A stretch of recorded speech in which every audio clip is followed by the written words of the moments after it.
Ashamaa Angalaanaadha. Akka ragaa qorannoo dhaabbata UK Center for Information Resilience jedhamu bara 2024 baheetti Itoophiyaa keessatti jibba karaa miidiyaa hawaasaa facaafamuun dhibbeentaan 78 dubartoota irratti xiyyeeffata. Tibba kana ammoo dubartiin miidiyaa hawaasaa gubbaa qabiyyee humtuun hedduu biratti beekamtu Boontuu Waaqtolaa jedhamtu of ajjeesuu ishee dura warra ishee jibbaniif lubbuu ofii galaafachuuf ta'uu viidiyoo dalagdee lubbuu ofii baastee jirti. Kuni miidiyaa hawaasaa gubbaatti dubbii ijoo ta'ee jira. Jibbii fi haleellaan gosa adda addaa miidiyaa hawaasaa gubbaatti namootaaf bifa adda addaan kennamu hamaa ta'uu namootni hedduun muuxannoo isaanii akka qoodan godhee jira. Of ajjeesuu Boontuuf sababni maal akka ta'e poolisiin qorachaa akka jiru himee jira. Namootni isheetti dhiyaatanis sababni isaa akka poolisiin qoratamu abdii qaban BBC'tti himanii jiru. Garuu ammoo nama miidiyaa hawaasaa gubbaatti arrabsamtuu fi miidhaan irra gahu ta'uu dubbatanii jiru. Viidiyoo kana keessatti rakkoon kun hangam bal'aa akka ta'e, miidhaan isaa hagam guddaa ta'uu akka danda'u, rakkoo kana dhaabuuf eenyurraa maal akka eegamu irratti mari'anna. Keessummootas affeereen jira. Of ajjeesuu Boontuu booda namoota miidiyaa hawaasaa gubbaatti miidhaa wal fakkaatuuf saaxilamuu himatan hedduu keessaa tokko gaazexeessituu Masarat Dhaabaati. Masarat miidhamtuu jibba arrabsoo fi dhaadannoo karaa miidiyaa hawaasaa irra gahuun miidhamuu ishee himti. Egaa baay'ee hammaataadha, baay'ee ulfaataadha. Namni hanga of jibbuu gahee lubbusaas hanga galaafachiisuu geessisa. Egaa anas dabalateeti. Ani yeroo jalqabaa tokko gara sooshaal miidiyaatti waa'ee jireenya koo fiduurraa kan ka'e suuraatiin mul'isuutiin viidiyootiin mul'isuurraa kan ka'e yeroo sana haamilee koo na cabsuuf arrabsoo garaagaraa keessaa seenanii turan yeroo jalqabaa ajandaa kana godhatanii eegan sana argee nan dhiise waan tokko tokko waan hundan qoodu gara sooshaal miidiyaa kanatti hojiiwwan koo garuu gara miidiyaatti dhufuu barbaachisan yeroon proomoot godhu irratti jala deemanii siqeequ. Sunis maalirraahi yaada keenya fudhadhu waan hundaantu si filaa ilaalcha siyaasaa keenya hordofii nutu abbaa warraa si filaa nutu haadha warraa si filaa haati warraa keessiin taatu abbaa warraa keessiin ta'u hiriyaan kee kun sirrii miti siturra caalaa isheen si gadi wantoota akkasii sun hin jiran jechaadha. So ilaalcha siyaasaas maaf ebalu deeggartaa maaf ebalu wajjin jiraattaa maaf bakka kana deemtaa siin jedhu hojii kee keessattis ogummaa kee keessattis maaf ebalu dubbistaa maaf ebalu gara miidiyaa kanaa fiddaa wantoota jedhan parsanaalee qunnamee jira. Ogeessi miidiyaa Toleeraa Fiqiruu waggoota 3 fi 4 dura rakkoon yaaddeessaa akka ta'e hubatee namoota dhoksaan muuxannoo isaanii qoodan dubbisuun guddina rakkoo kanaa saaxiluuf yaaleera. Toleeraa, mee waggoota dura gabaasa qorannoo hojjette keessatti bal'inni rakkoo kanaa hagam ta'uu hubatte? Haleellaa fi jibbii karaa miidiyaa hawaasaa geggeeffamu kan onlaayinii geggeeffamu hammaataadha jennee ilaallu sadarkaa guddaarra hammaachaa tirendiin isaa kan mul'isu waggaa 3 darbanii fi qorannoon walitti ta'an sunee geggeessine kan mul'isu yeroo yerootti dabalaa jibaacha hammaataa deemuusaa agarsiisa. Keessattiyyuu teknooloojii facilitated gender based violence jenna karaa qorannoo kun karaa onlaayinii kan geggeeffamu hundumaati. Haa ta'u malee sooshaal miidiyaatti irratti kan geggeeffamu innumaayyuu hammaataa dhufe sababa isaa beekamaadha. Itoophiyaa keessatti sooshaal miidiyaan baay'ee babal'ataa jiran intarneet aksesiin dabalaa jira. Kun maalirraa dhufe gabaabumatti wantoonni mul'atan onlaayinii tireetiin jiran dhiibbaan jiran haleellaan jiran kuni jibbi jiran kuni kan isaan dhufanii offlaayinii jireenya uummata biyya kana keessaa kan calaqqisanii ba'anidha malee qilleensarraa kan dhufan miti. Biyyi kun patriarchal society akkuma beekamu kana keessaa dhufee onlaayinii intarneetiin reinforce godheetu amma gara sadarkaa hammaataatti ce'ee jechaadha. Sadarkaa hammaataatti ce'uunsaa maaliin mul'ata?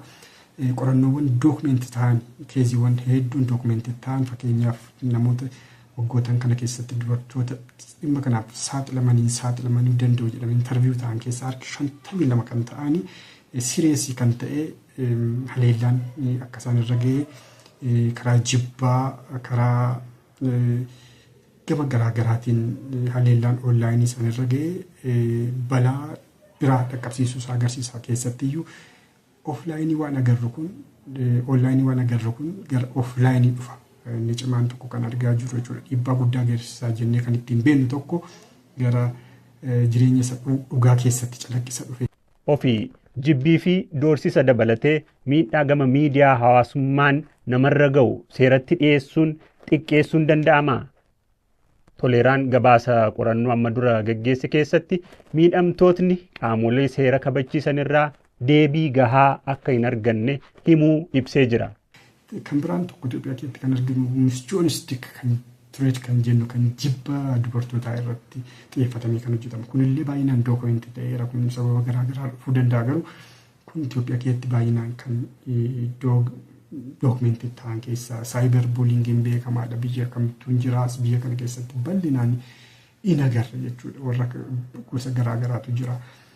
Kan biraan baay'ee yaachisaa kan ta'e public shaming kan jennu hedduu nama yaachisan kuni dubartoonni biyya kanaa warri irratti xiyyeeffatamee hojjetu tarkaanfii garaagaraa kan ce'an kan godhu tokko isaa inni maali public shaming jechuun dubartoonni akka qaama isaaniitti qaaneffatan jireenya isaaniitti dubartoota ta'anii ta'uu isaaniitti akka qaaneffatan hojii isaaniitti akshinii fudhatanitti waan community keessatti waan hojjetan irratti akka qaaneffatan fi kan kaampeenii godhamuudha humiliationii qaba sodaachisuu akka gadaantummaan akka dhaga'amu gochuu kuni qorannoowwan waggoottan sadan kana keessa Dutch Valley Academy Center for Information Resilience Agence France Presse wajjin hojjedhe keessatti bal'inaan kan arge kana kun public shaming in the public humiliation kun dubartoota baay'ee miidha keessattuu dubartoonni irratti xiyyeeffatamu warra baay'ee dubbatu warra jaba waan ta'aniif yeroo baay'ee miidhaan isaa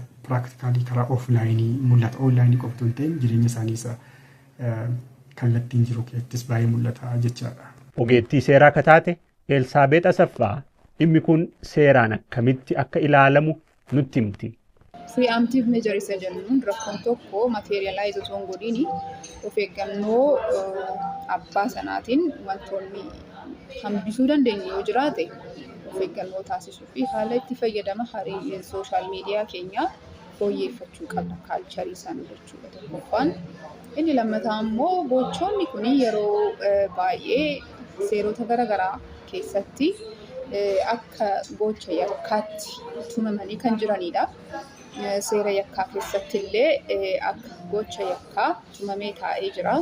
Kanaaf gochoonni kun gaafa raawwatamu namni miidhame tokko dhimma kana gara qaama seeratti dhiyeessee furmaanni seeraa akka kennamuu fi tattaaffii danda'an taasisuu qabu jedheedha.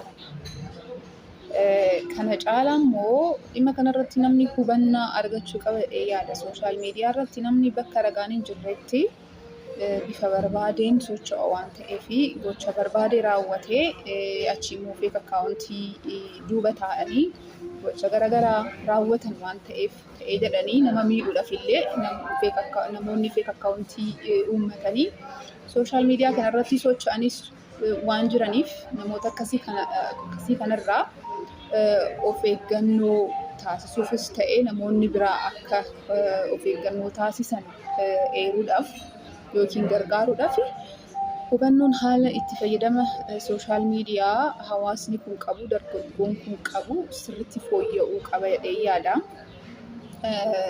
Kun immoo qaamni garaagaraa qaamni mootummaatis miti mootummaanis irratti hirmaachuudhaan jijjiirama teekinooloojii wajjin gochoonni raawwataman yakkoonni raawwataman bifa isaaniitillee jijjiiraa jira waan ta'eef seerri keenya gochoota kanaan kan wal madaalu akka ta'u qorannoon garaagaraa taasifamee seeronni keenya gama kanaan ba'anillee gochoota bifa isaanii jijjiiraa deeman guddina teekinooloojii fi itti fayyadama sooshaal miidiyaa wajjin bifa walgituun seeronni keenyallee gochoota kana hammatanii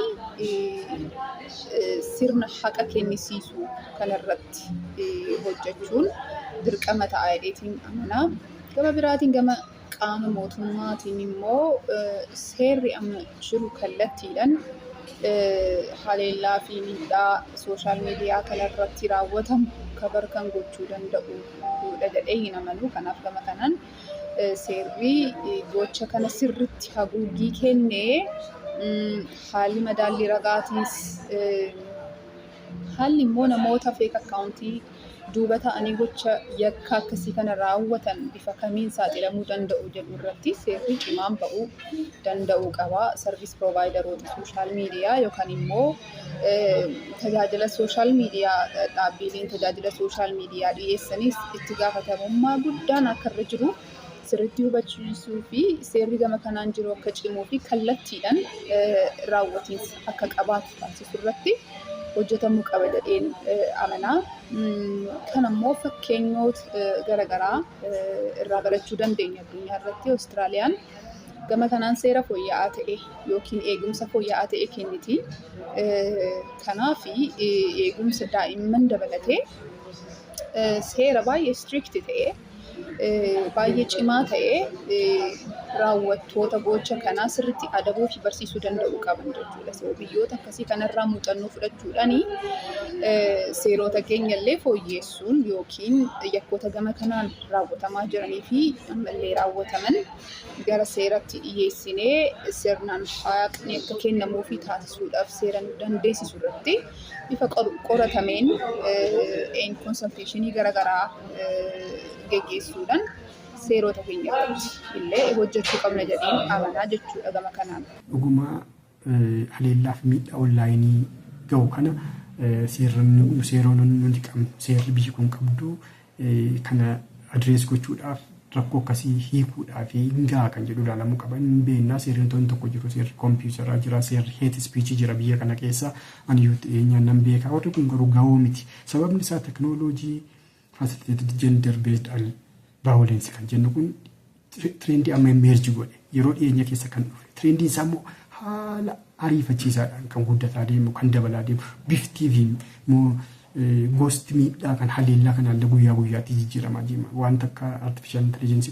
Kanaaf Itoophiyaan dhaabbattee amma seera kanaaf walumaa gala warra seeraa wajjin consultation godhee kana nu badheeyanii Itoophiyaan seera addatti teknooloojii facilitated gender based violence jennu kan adrees godhuu hin qabdu online safety fi online security irratti addatti kan bahee hin qabdu kun hin barbaachisa. Kun yeroo gabaabaa keessatti qoratamee seera biyya kana keessa haala miidhaa gara biraan finneen fakkeenyaaf miidhaa yaadoo fi bilisaan ibsachuu akka hin finne miidhaa sanarratti impaaktii sana akka hin uumne ilaalamee qoratamee beektotaan dhufuu qaba. Kan biraan enforcementiidha. Inni hammaata ta'e inni guddaan rakkoo inni guddaan garuu seera kana raawwachiisuudha. Kan saayibar attaakii kana irratti itti gaafatamummaadhaan hojjetu addatti saayibar attaakii yeroo jedhu onlaayinii kiraayimii karaa haraasmentii kana onlaayinii hojjetamu kana addatti kan hojjetu karaa mootummaa karaa warra kaanii inni lammaffaan itti gaafatamummaa guddaan warra big tech companies jennu akka warra TikTok akka warra Meta akka warra X kan jennu kan dur Twitter jennu ammallee isaan baay'inaan irratti involving godhan akka Telegram akka YouTube irraa itti gaafatamummaa guddaatu eega. Garuu ammatti baay'ee sodaachisaa kan ta'eef kan cimaanii warra TikTok fi Facebook irraa kan eegamudha. Isaan lamaanii maaltu isaanirraa eegama moderation isaanii content moderation approach isaanii jijjiiruutu irra jiraata. Kontekstii biyya kanaatti jijjiiruutu irra jiraata. Kanaaf immoo ciminaan itti deemuu kan qabu hawaasaa fi mootummaa fi warra civil society hundumtuu wal faana ta'ee dhiibbaa fiduu qaba warra tech kaampaanii kanarratti. Masarat miidhaa gama miidiyaa hawaasaan irra ga'u akka itti dandamattee fi eenyurraa maal akka godhamuu qabu gaafannee jirra. Maal gochuu qabna wantoota miidiyaa irratti baasnu irratti of eeggannoo gochuu akka qabnu keessattuu immoo jireenya keenya dhuunfaa haala maatii keenyaa haala gammachuuf gadda keenyallee hanga dandeenyeen otoo dhoksine gaariidha. Yeroo tokko namni waan godhu hundaa nyaatas dhugaatiis mul'isa. Sana keessatti wantoota lama yaada. Waan inni nyaadhu sana kan dhabee rakkatee jiru jiraachuu danda'a. Sana dhoksuun barbaada. Yeroo hundammoo waan gaggaarii babbareedaa kan nyaadhutti illee namoonni fudhachuu danda'u sunis dhokfamuu qaba. Jireenyi sooshaal miidiyaa suni waanuma yeroo sanii malee tarii itti fufiinsa hin qabu ta'uu danda'a. Sunniin otoo hafanii namoonni isheen akkasti jiraatti ani rakkadhe jechuurraa illee wantoota dhufantu jira. waan hunda otoo baasnu baannee yaada jedhu nan qaba.